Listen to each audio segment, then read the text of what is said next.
Halo semuanya, jumpa lagi dengan Awan di sini. Hari ini kita mau bahas mengenai lanjutan materi pengaduan pajak gua. Nah, kemarin kan sudah pengaduan ke-14 teman-teman ya, sekarang ke-15, ke-15. Eh, Kemarin kita sudah bahas sampai ke terakhir adalah Komwasjak sudah selamat tinggal ya, sudah goodbye. Nah, by the way, kita disclaimer dahulu teman-teman ya. Kita disclaimer dahulu bahwa isi video ini bukanlah saran profesional konsultan pajak buat Anda semua teman-teman ya. Jika ada informasi yang salah di video ini, langsung aja sampaikan di kolom komentar teman-teman ya. Gua selalu menerima komentar dari teman-teman, baik itu positif ataupun negatif, mendukung ataupun tidak mendukung, silahkan dikomentarin. Yang penting jangan asal menuduh di komentar ya. Kalau asal menuduh nanti salah persepsi ya teman-teman ya. Oke. Di video-video sebelumnya sudah gue sampaikan teman-teman ya mengenai informasi pengaduan pajak yang gue sampaikan terhadap beberapa orang yang diduga oknum pejabat pajak teman-teman ya. Baru diduga ya, belum tentu gue betul, siapa tahu gue salah juga ya. Orang-orang yang diduga oknum ini sudah gue peringatkan secara pribadi teman-teman ya. Secara pribadi eh, nggak digubris, mungkin dia merasa powerful atau merasa berkuasa atau apa gitu ya. Jadi tidak digubris sama sekali. Kemudian sudah gue sampaikan juga kepada kasihnya yang juga diduga oknum, kepala seksinya ya, juga nggak dibalas teman-teman ya. Jadi seberapa arogannya orang-orang ini. Sudah gue laporkan juga ke pejabat tinggi di DJP Pusat ya, DJP Kantor Pusat, juga nggak digubris, dan sudah gue laporkan juga ke email pengaduan@pajak.go.id. Kalau teman-teman buka di surat SP2DK tuh kan di atas ada tuh, kalau pengaduan ke 1500-200 atau ke pengaduan@pajak.go.id. Nah, itu sudah gue laporkan. Dan juga sudah gue laporan ke Komwasjak. Komwasjak itu di email pengaduan titik komwasjak@kemenkeu.go.id ya. Semuanya sejauh ini masih omong kosong saja teman-teman ya. Hanya disuruh menunggu dan menunggu dan menunggu teman-teman ya. Jadi gue komplain sekali kenapa gue masih menunggu sekian lama tanpa ada kejelasan ya. Kita teman-teman sebagai wajib pajak kalau lu dapat surat SP2DK dari AR gitu ya, lu hanya dikasih waktu 14 hari tertulis di dalam surat teman-teman ya. Kita wajib pajak ketika dapat masalah dari pajak ya, kita hanya dikasih waktu 14 hari kalender untuk membereskannya, untuk mengirim balasan atau datang atau kasih data dan sebagainya. Kita hanya dikasih waktu deadline 14 hari. Sedangkan mereka ketika kena masalah, kita adukan, nggak ada batas waktu gitu, nggak ada batas waktu sampai sekarang. Udah berapa lama nih prosesnya? Udah 2 bulan 3 bulan kalau nggak salah, nggak ada kasus, nggak ada progres sama sekali ya. Bahkan pengaduan-pengaduan gue sebelumnya juga nggak ada proses juga ya, sudah tahunan bahkan ya. Nah, jadi sekarang kita akan laporkan ke jalur yang terakhir di Kemenkeu teman-teman ya. Jalur yang terakhir di Kementerian Keuangan, yaitu yang disebut sebagai WISE Kemenkeu. Oke. Nah, buat teman-teman yang belum tahu, apa itu WISE Kemenkeu ya? Nah, WISE Kemenkeu itu adalah satu jalur pengaduan yang setahu gua ya, yang tertinggi di dalam Kementerian Keuangan. Jadi kalau lu mengadukan anggota dari Kementerian Keuangan, baik itu divisinya DJP atau divisi-divisi yang lain gitu ya. Nah, yang tertinggi adalah WISE Kemenkeu ini gitu. Kalau DJP kan lu bisa lapor ke pengaduan pajak, itu kan khusus DJP. Tetapi kalau lu mau laporkan oknum Kemenkeu di tempat lain, itu bagaimana? Nah, itu bisa ke WISE ini. Nah, jadi lain kali teman-teman ya, kalau Anda mau laporkan pengaduan mengenai seorang oknum pejabat pajak ya, nggak usah lagi ke Komwasjak lah ya. Saya rasa ya sudah gue buktikan 14 kali gue bikin video nggak ada hasil ya, percuma. Dan pada ujungnya Anda hanya akan disuruh menunggu dan menunggu dan menunggu gitu. Nah, jadi langsung aja teman-teman nanti lapor aja langsung ke Wise Kemenkeu ya. Wise Kemenkeu itu sebuah website di internet ya.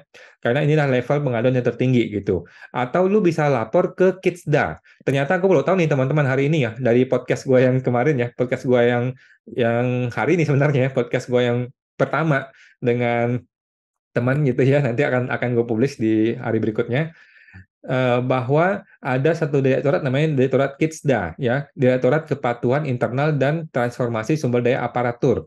Nah, teman-teman bisa langsung email ke sana pengaduan, nggak usah lewat ke pengaduan@pajak.go.id, tetapi bisa langsung ke yang namanya Direktorat Kidsda. Itu emailnya adalah kode.etik@pajak.go.id ya, kode.etik@pajak.go.id. Nah, kalau teman-teman masih gagal di WISE atau di Kidsda ini, ya Anda bisa langsung lanjut ke pengaduan eksternal ya. Pengaduan eksternal itu seperti apa? Seperti ombudsman.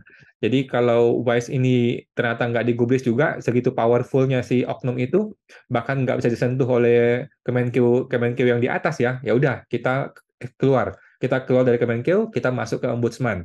Ombudsman nggak tembus juga, segitu powerfulnya orang ini, ya udah, kita lanjut ke Komisi 11 DPR. Kalau nggak salah Komisi 11 ya. Komisi 11 DPR adalah komisi yang membawahi Kementerian Keuangan gitu loh. Kalau Komisi DPR masih nggak bisa tembus ke orang ini, nggak bisa sentuh ke oknum ini yang luar biasa powerful ini, nah kita terpaksa masuk ke presiden. Ya terpaksa teman-teman ya. Kalau kalau DPR aja nggak tembus, nggak bisa sentuh orang ini, ya berarti segitu powerfulnya, terpaksa kita maju ke presiden ya. Nah berhubung presiden udah mau pindah ganti ya kita ke calon presiden lah nanti ya. Oke teman-teman.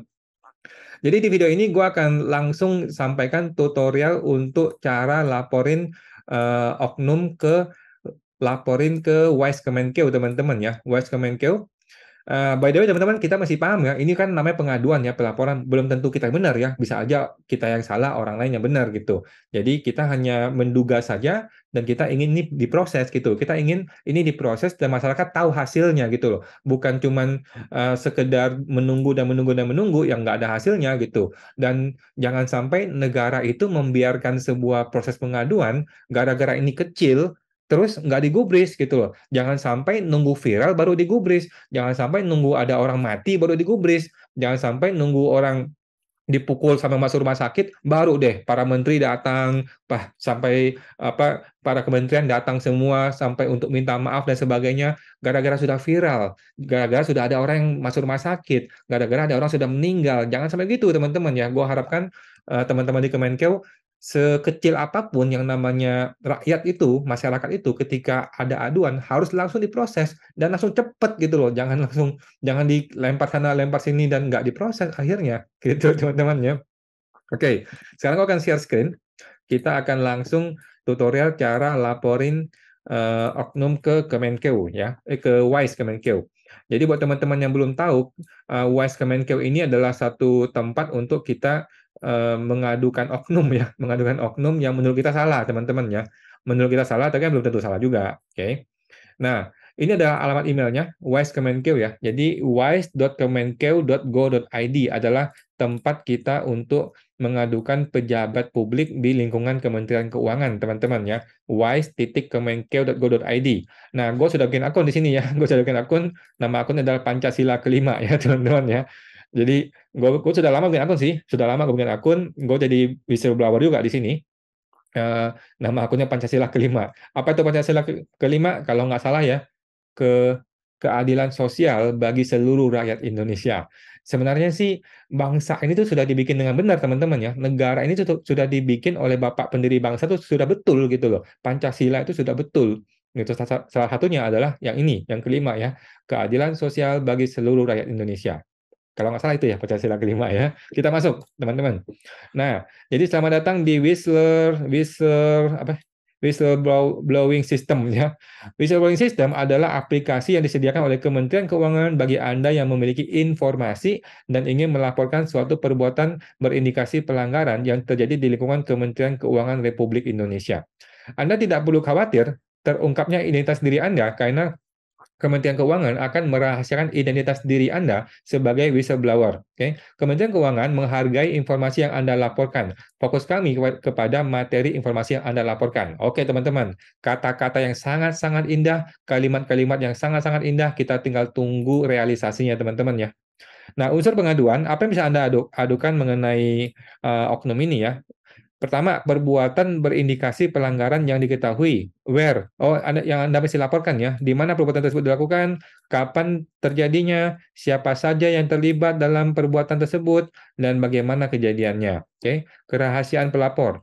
Kementerian Keuangan akan merahasiakan identitas pribadi Anda sebagai whistleblower karena Kementerian Keuangan hanya fokus pada informasi yang Anda laporkan. Oke, teman-teman ya, gue berharap Kementerian Keuangan betul-betul melaksanakan kalimat ini ya, bukan mengejar setengah mati si pelapornya ya. Jadi banyak kadang-kadang ya kejadian ketika si penguasa dilaporkan oleh masyarakat, justru masyarakatnya yang dihantam. Kadang-kadang ya teman-teman ya, kadang-kadang ya. Tapi di negeri Wakanda, bukan di sini. Oke. Nah, mudah-mudahan di sini tidak terjadi begitu ya. Nah, agar kerahasiaan lebih terjaga, perhatikan hal-hal berikut. Jika ingin identitas Anda terjaga, jangan memberitahukan mengisikan data-data pribadi seperti nama Anda atau hubungan Anda dengan pelaku-pelaku. Jangan memberitahukan mengisikan data-data informasi yang memungkinkan bagi orang lain untuk melakukan pelacakan siapakah Anda. Hindari orang lain mengetahui nama, samaran atau username, kata sandi, password, serta nomor registrasi Anda. Oke, username gue adalah Pancasila kelima. Oke, jadi gue rasa gue tidak terlalu concern dengan ini ya. Jadi kita terbuka aja kepada teman-teman ya. Oke, sekarang kita masuk buat pengaduan ya teman-teman. Klik satu kali buat pengaduan. Nah, gue sudah pernah sudah pernah bikin pengaduan teman-teman ya, perekaman audio. Gue sudah pernah bikin pengaduan di sini. Tanggal berapa ini? Tanggal 2023 deh. Kayak sudah 1 bulan deh. Sudah masuk ke tahap analisis. Oke, dan sekarang kita akan bikin pengaduan yang kedua. Nah, ini supaya teman-teman tahu nih ya. Sebelah kanan atas di sini, tinggal klik nih ya, buat pengaduan. Klik satu kali, buat pengaduan. Nah, perihalnya apa? Perihal dugaan. Dugaan apa ini ya? Dugaan perilaku buruk pejabat AR DJP ya. Pejabat DJP AR dan kasih. Nah, oke, alamat kejadian. Jadi teman-teman nanti ini kan gua blur teman-teman ya. Mohon maaf akan gua blur supaya teman-teman jangan sampai tahu ide terlalu detail ke sananya. Nanti kan kita takutnya salah ya. Takutnya kalau salah, kalau menyebut alamat, menyebut nama itu kita khawatir nanti ada salah teman-teman ya. Jadi kita akan blur bagian ini. Akan gue sampaikan di sini. Tinggal gue ketik ya. Oke. Provinsi, dia akan masuk ke provinsi. Ini juga akan gue blur teman-teman ya. Jadi akan gue blur langsung. Kita masuk ke, gue cari dulu deh ya. Karena ini bukan Jakarta teman-teman ya. Ini bukan Jakarta ya. Di luar kota gitu. Gue cari tahu dulu dia apa ya provinsinya ya. Oke, kotanya, kotanya apa ya? Kotanya, kotanya apa ya? Gue bahkan nggak tahu nih. Gue cek dulu ya teman-teman ya. Mohon maaf ya teman-teman. Gue cek dulu di handphone gue ya. Ini bukan di Jakarta nih teman-teman ya. Oke, gue cek dulu. Ini lokasinya ada di mana dia ini? Lokasinya ada di. Oh, oke, sorry, lokasinya salah. Sampai gue salah lokasinya. Oke, eh, kabupaten ya, kabupaten. Oke. Kemudian unit kejadiannya itu adalah sekjen atau direktorat anggaran atau DJP atau bea cukai, ada banyak teman-teman ya, ada banyak bea cukai, bendaharawan, dan sebagainya. Gue pilih DJP ya teman-teman, gue pilih DJP. Tanggalnya, perkiraan waktu terjadi. Perkiraan waktu kejadiannya itu adalah sekitar tanggal berapa ya? eh Coba ya, gue lihat dulu ya tanggalnya. Kapan gue bertemu sama si oknum? Eh, Cek dulu ya teman-teman ya. Sebentar ya teman-teman. Siapa namanya ya? Gue sampai lupa nama yang gue adukan. Oke, oke, udah. Oke, oke. Coba kita cek. Oh, bulan Mei, bulan Mei. Oke, bulan Mei ya, bulan Mei. Oke, bulan Mei. Gue masukin ke bulan Mei. Jamnya jam berapa? Sampai jamnya juga diisi. Luar biasa ya, sampai jamnya pun diisi. Oke, uraian. Uraian pengaduan sebaiknya mengandung unsur 4W dan 1H. Oke. Uraian pengaduan yang lebih detail panjang dapat Anda upload dalam file. Oke, gua akan sampaikan bahwa uraian pengaduan ini sudah saya ketik dalam file PDF yang akan saya lampirkan. Oke, jadi gua akan lampirkan teman-teman ya. Oke, tinggal klik selanjutnya sini teman-teman ya. Tinggal klik selanjutnya satu kali. Nah, nama terlapor. Terlapor siapa namanya nih? Kita masih jelas teman-teman ya. Siapa yang mau lu laporkan masih tulis. Nah, ini akan kita blur teman-teman ya. Mohon maaf akan kita blur. Jangan sampai kita sebut nama di sini kan ini nggak enak ya teman-teman ya. Oke. Kita tulis Tapi sebenarnya kita nggak tahu teman-teman ya, karena berhubung gue tidak dikasih tahu nomor nomor kartu pegawainya si oknum ini, gue tidak tahu nama dia siapa, gue tidak tahu nomor pegawai siapa, gue tidak tahu teman-teman. Jadi entah segitu arogannya, segitu berkuasanya orang ini, dia nggak mau kasih kartu pegawai dia. Jadi gue tidak tahu orang yang gue temuin itu dia atau bukan gitu loh. Gue nggak tahu orang yang gue temuin itu si si orang ini atau bukan, karena dia nggak kasih gue nomor pegawainya ya. Oke, jadi nomornya gue tinggal kosongin aja, 0000, karena gue tidak tahu nomornya. Unitnya apa nih? Unitnya mungkin AR kali ya. Oh, jabatannya AR. Unitnya apa dong? Unitnya AR ya. Oke, tambah terlapor. Gue tambahkan terlapor. Tambahkan terlapor yang kedua adalah si kasihnya ya. Kasihnya yang juga diduga eh, diduga apa namanya oknumnya. NIP gue tidak tahu ya. NIP gue tidak tahu karena gue sudah minta nomor kartunya tidak dikasih teman-teman ya. Tidak dikasih. Unitnya adalah mungkin kasih ya. Gue tidak tahu nama unitnya. Oke, kita tambah terlapor. Tambah terlapor. Nggak usah deh. Sebenarnya sih gue ngelaporin 3 orang, si AR, Kasih, sama kepala kantor. Cuman kepala kantor tuh nggak ketemu sebenarnya waktu itu ya, nggak ketemu sebenarnya. Jadi sudah cukup di sini, ada 2 orang. Nah langsung teman-teman selanjutnya sih teman-teman ya, tinggal langsung di sini klik selanjutnya ya, klik 1 kali selanjutnya. Nah, file lampiran. File yang diupload sebaiknya memuat uraian detail ataupun hal yang terkait dengan pengaduan. Ukuran file dibatasi sampai 20 MB. Penamaan file terbatas untuk karakter, huruf, angka, spasi, simbol. Oke. Oke. Nah, oke. Gue tinggal masukin choose file, klik 1 kali. Lokasinya ada. Oh, ini nanti akan gue blur teman-teman ya. Mohon maaf ya, akan gue blur nanti buat teman-teman. eh Oke, akan gue blur buat teman-teman. Mohon maaf ya. Nah, sekarang kita masuk ke sini. Dia alokasinya ada di sini. Oke, masuk ke mana dia? Masuk ke file yang sudah gue persiapkan. Yang sudah gue persiapkan filenya, data pengaduan. Ini untuk WISE, oke, untuk WISE, oke. Nah, jadi gue punya 3 file yang akan gue lampirkan teman-teman. Yang gue lampirkan pertama adalah awalnya materi pengaduan gue, yang udah 10 lembar itu, yang sudah gue ketik itu, awalnya itu yang akan gue lampirkan. Yang kedua adalah hasil komunikasi gue dengan DJP internal, yang pengaduan@pajak.go.id, yang ujungnya nggak jelas itu. Yang ketiga adalah hasil komunikasi gue dan Komwasjak yang panjang lebar itu, panjang lebar sampai kemarin akhirnya selamat tinggal Komwasjak ya. Jadi ya sudah 3 file ini akan gue sampaikan. Gue akan pilih 3-3 bisa nggak ya? Oh, satu-satu deh. Satu-satu ya. Klik 1 kali open. Nama file terbatas untuk karakter huruf. Bisa kan? Bisa nggak ya? Oh, nggak bisa. Nama file hanya untuk karakter huruf, angka, spasi, simbol. Apa yang salah? Coba gue ganti lagi ya. Gue coba ganti namanya,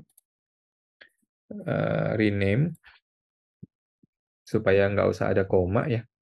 Gue tidak kasih koma, karena ini ada komanya. Oke, coba dites ya. Oh, bisa ya. Tambah lampiran. Klik tambah lampiran. Ya, 1 sudah masuk ya. Eh, awal materi. Kemudian gue mesti tambah lampiran. Yang kedua, ini. Nah, tambah lampiran. Oke, choose lagi filenya yang ketiga.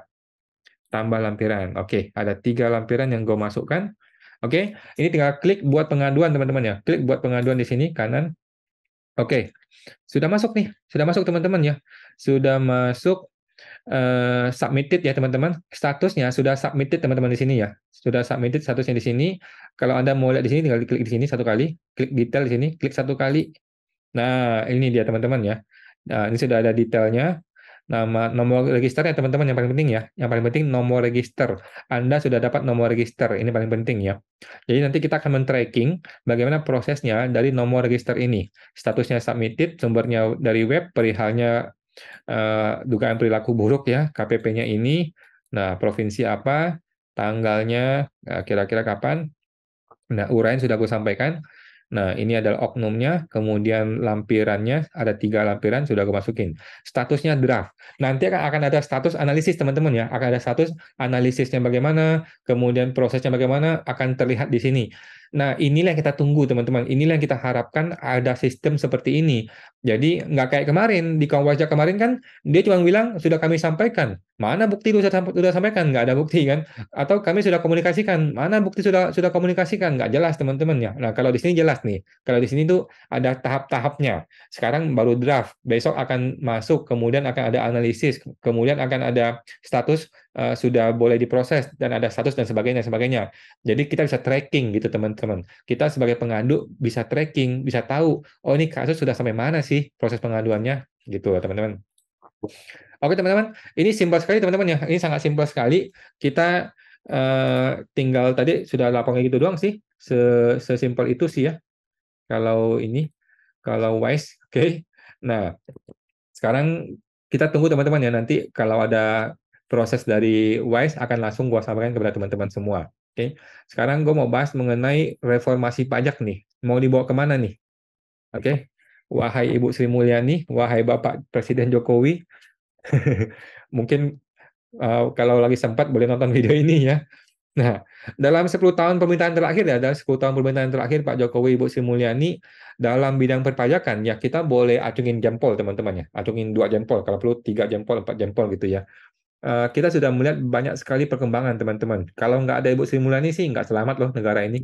Lewatin COVID, lewatin segitu banyak masalah keuangan ya. Kalau bukan Sri Mulyani, nggak selamat ini negara.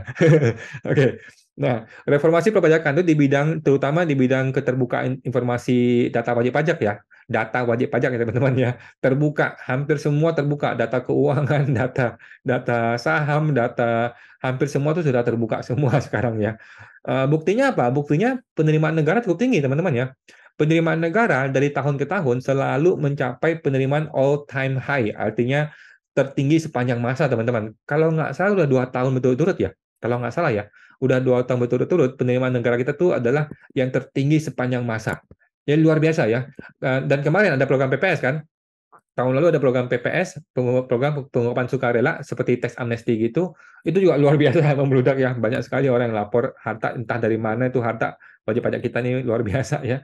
Nah, tetapi ada satu yang belum beres ya. Mohon maaf ya, Ibu Sri Mulyani yang terhormat, Bapak Presiden Jokowi yang terhormat ya. Ada satu yang belum beres. Bahkan belum kelihatan ada kemajuan ya, yaitu reformasi mental perilaku pejabat pajaknya. Gitu. Maksudnya tuh si oknum-oknumnya ini loh, yang berperilaku buruk ini belum kelihatan reformasinya, teman-teman ya. Mohon maaf Ibu Sri Mulyani ya. Karena kan kalau di level Ibu Sri Mulyani kan nggak tahu nih yang kejadian di lapangan gitu. Yang kejadian di lapangan tuh yang tahu-tahu ya kami-kami ini, orang-orang kayak gue ini yang tiap hari ketemu sama AR, ketemu dengan petugas pajak gitu ya. Kalau di levelnya menteri udah nggak tahu gitu. Dan kasus-kasus seperti ini banyak sekali hilang di telan bumi karena ya udah sama-sama damai aja gitu loh. Nah, kebetulan kalau ketemu orang kayak gue nggak bisa gitu, nggak bisa bentrok gitu, bentrok. Nah, akhirnya ketika si oknum ini tetap memaksakan tetapi nggak ada dasar aturannya, ya udah terpaksa kita laporkan gitu. Nah, jadi mungkin ada dugaan ya upaya-upaya pemerasan terselubung, upaya-upaya intimidasi, tekanan dan ancaman kepada wajib pajak gitu ya. Dan ada upaya untuk memaksakan pembayaran pajak yang sesuai dengan persepsi pribadinya si oknum gitu loh, bukan pakai dasar aturan hukum yang ada gitu. Nah, belum lagi yang benar-benar korupsi ya, belum lagi yang benar-benar korupsi yang gua rasa udah nggak perlu kita bahas ya. Kita sama-sama tahu ya, teman-teman ya, mengenai korupsi ini. Walaupun DJP sudah menurut gua jauh lebih bersih dibanding yang lain, teman-teman ya. Tetapi kita tahu sendiri ya, kita masih dengar di kiri, di kanan, kita masih dengar lah ya perilaku-perilaku korupsi seperti ini. Tapi ya sudah, kita susah bahas seperti itu ya. Nah, jadi ini yang belum terselesaikan nih sampai sekarang ya. Perilaku oknum ini terutama yang merasa berkuasa, yang arogan, yang sombong gitu ya, yang menekan wajib pajak itu masih belum terreformasi gitu loh. Jadi Pak Presiden Jokowi reformasi mental. Oke. Nah, sekarang adalah saatnya nih Kemenkeu untuk melakukan reformasi mental perilaku wajib pajak, perilaku pejabat pajak gitu teman-teman ya. Perilaku pejabat pajak. Gimana caranya? Gampang kok teman-teman. Menurut gua nih ya, solusi itu sangat gampang. Yang pertama, harus jujur terbuka apa adanya, gitu loh. Jangan ada yang disembunyi-sembunyikan. Kadang-kadang kita dapat surat dari AR gitu ya, dapat surat dari AR. Datanya suratnya begini, ngomongnya A B C D E, tapi data detail yang nggak dikasih di surat. Nah, ini perilaku buruk nih, teman-teman ya, Ibu Sri Mulyani, mohon maaf nih, perilaku buruk nih. Nggak jujur di depan, nggak terbuka di depan. Begitu WP datang ke KPP, baru digoreng, baru dihajar, baru dihantam. Datanya ini. Orang jadi kaget, orang jadi shock, jadi bom psikologis, orang jadi shock gitu loh, jadi ketakutan. Akibatnya apa? Akibatnya panggil konsultan pajak. Yang kaya siapa? Yang kaya konsultan pajak. Kan cilaka gitu loh. Negara yang nggak dapat duitnya, wajib pajaknya makin ketakutan, si konsultan pajak yang kaya gitu teman-teman ya. Bukan berarti gue anti konsultan, nggak juga gitu. Cuman gue pengen negara lebih baik. Jadi kalau bisa ke depannya harus jujur terbuka apa adanya gitu loh. Jangan ada disembunyi-sembunyikan gitu. Nah, perilaku-perilaku menyembunyikan data detail itu sudah harus kita hilangkan. Sekarang terbuka apa adanya. Surat SP2DK itu menurut gua ya sudah seharusnya benar gitu loh. SP2DK itu jangan lagi pakai kira-kira, jangan lagi pakai asumsi. Langsung aja tembak di sini. Aturannya ngomong gini, pas undang-undang pasal sekian, ayat sekian ngomong gini, data yang kami punya ini, maka lu mesti begini. Jelas, harus jelas ada SP2DK itu gitu. Jadi SP2DK itu tidak SP2DK itu tidak perlu lagi dilewati dengan tahap-tahap berdebat. Enggak, langsung ketok harusnya di situ gitu. Tetapi kan jadi yang di lapangan nggak begitu. Di lapangan itu wajib pajak ditakut-takuti dengan data yang aneh-aneh yang nggak jelas begitu. Begitu ketemu konsultan bentrok gitu loh. Yang terjadi seperti itu yang gua alami ya. Yang kedua, solusinya nih ya, semua komunikasi harus tertulis dengan lengkap gitu ya di dalam sistem dan terekam audio visual. Nggak ada yang ditutup-tutupi, nggak ada dusta di antara kita, gitu loh. Kalau memang nanti ada negosiasi, nggak apa-apa. Negosiasi kan hal yang wajar ya. Kalau ada negosiasi, nggak apa-apa. Tetapi tertulis di dalam sistem, gitu loh. Tertulis di dalam sistem, gitu. Supaya apa? Supaya nggak ada lagi dusta, nggak ada lagi aneh-aneh, nggak ada lagi negosiasi yang aneh-aneh. Walaupun ada negosiasi, nggak apa-apa. Tertulis dalam sistem, nggak apa-apa. Gitu loh. Dan terekam audio visual. Kalau sudah ada rekaman audio visual, maka maka faktanya itu kan terbuka dengan jelas gitu. Tidak usah lagi berdebat, nggak usah lagi main tuduh-tuduhan, nggak usah lagi main somasi-somasian. Faktanya akan terbuka dengan jelas kalau ada rekaman audio visual. Gitu teman-teman. Ibu Sri Mulyani ya, yang terhormat ya. Yang ketiga, penyelesaian pengaduan. Pengaduan harus serius diselesaikan. Harus ada timeline-nya. Harus ada SOP yang jelas gitu loh. Ketika pengaduan masuk, 1 kali 24 jam kita harus balas. Kemudian 2 kali 24 jam harus sudah ada konfirmasi kepada si A. Mungkin 2 kali 24 jam lagi harus ada konfirmasi kepada si B. Dan dalam waktu 1 minggu harus sudah ada progres seperti ini, progres seperti ini. Dalam waktu 2 minggu harus sudah selesai. Itu yang namanya SOP gitu ya, yang kita tidak temui di dalam DJP saat ini ya, yang hari ini gitu loh. Orang kalau wajib pajak dikasih surat cuma dikasih waktu 14 hari untuk membalas. Kalender loh ya, bukan 14 hari kerja ya. Sedangkan DJP ketika diaduin sama orang, sebebas-bebasnya dia untuk suruh kita menunggu dan menunggu gitu lah. Itu nggak boleh. SOP harus jelas gitu ya. SOP harus jelas dan harus bertindak dengan cepat gitu loh. Bertindak dengan cepat untuk mengusut proses pengaduan ini. Kenapa? Karena kalau ada pengaduan berarti kan ada api nih, bisa bisa bisa viral nih, bisa rame nih. Nah, tetapi beberapa oknum yang mungkin merasa powerful, merasa berkuasa, santai-santai aja dia. Kalau belum ada yang mati, mah nggak bakalan viral gitu dia, mungkin mikirnya. Kalau belum ada orang yang babak belur dipukul masuk rumah sakit, nggak akan viral. Mungkin dia mikir gitu. Jadi santai-santai aja gitu. Dan terbukti sampai sekarang pengaduan gua nggak ada proses yang gua harapkan sama sekali. Nggak ada konfirmasi, nggak ada klarifikasi, nggak ada konfrontasi, nggak ada hasil apa-apa. Sudah terbukti teman-teman ya. Kalau nggak viral-viral banget, nggak diproses. Kalau sudah viral banget, baru deh para menteri turun tangan, para para orang-orang di kementerian minta maaf lah, konfirmasi dan sebagainya.